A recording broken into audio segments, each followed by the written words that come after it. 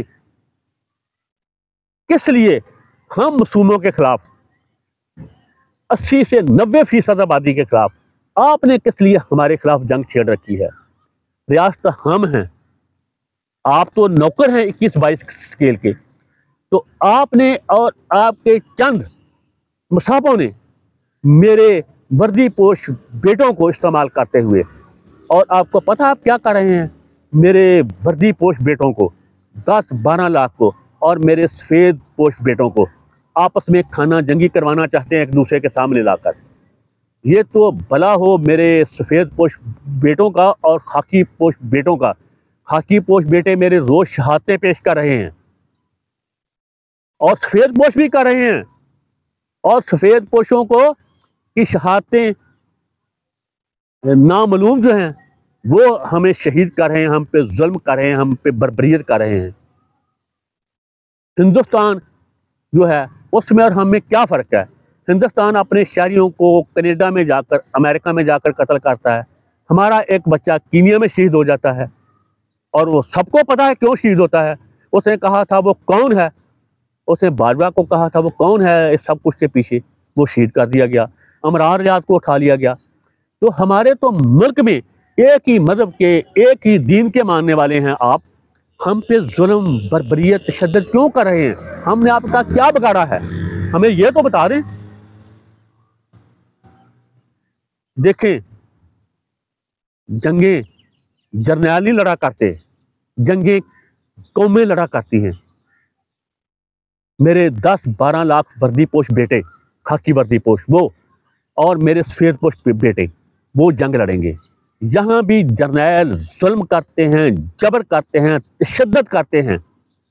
ان کا انجام قذافی اور صدام سے مختلف نہیں ہوتا، اور پاکستان میں اب قذافی اور صدام سے کم ظلم، تشدد، بربریت نہیں ہو رہی۔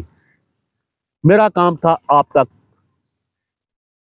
اپنا مقدمہ پیش کرنا۔ اگر آپ اس پہ نظر ثانی کریں گے، ہم پہ رحم کھائیں گے، تو آپ کی دنیا بھی سنور جائے گی، آپ کی آخرت بھی سنور جائے گی۔ دوسری صورت انشاءاللہ العزیز آپ کی دنیا بھی برباد ہوگی، آپ کی آخرت بھی برباد ہوگی، اور آپ رسول کریم صلی اللہ علیہ وسلم، حضرت بی بی فاطمہ، حضرت علی رضی اللہ تعالیٰ عنہ، حضرت امام حسین علیہ السلام، حضرت امام حسن علیہ السلام، میری پاک بی بی زینب علیہ السلام کے سامنے اپنا چہرہ نہیں کر سکیں گے۔ آپ وہاں میرے مجرم ہوں گے، میرا ہاتھ ہوگا، آپ کا گریبان ہوگا۔ وہاں کوئی سید اور راجپوت نہیں ہوگا، میں آپ کا وہاں گریبان پکڑوں گا کہ یہ میرا مجرم ہے۔ اے امام پاک، جس طرح آپ پہ یزید نے ظلم کیا تھا، یہ اپنے ناملوموں سے ہم پہ ظلم کرواتا رہا۔ یہ میری گزارش تھی، درخواست تھی۔ اس کے بعد میں بھرپور مزاحمت کروں گا اپنے بچوں اور اپنے ملک کے محفوظ روشن مستقبل کے لیے، اپنے ملک کے استحکام کے لیے، اس کی جغرافیائی سالمیت کے لیے۔ میں اچھی طرح جانتا ہوں کہ ملک کے اندرونی دشمن اور بیرونی دشمن اس کے ٹکڑے ٹکڑے کرنا چاہتے ہیں۔ انشاءاللہ العزیز ہم ایسا کبھی نہیں ہونے دیں گے۔ اس کے ساتھ ہی پاکستان زندہ باد، بدماشیاں مردہ باد۔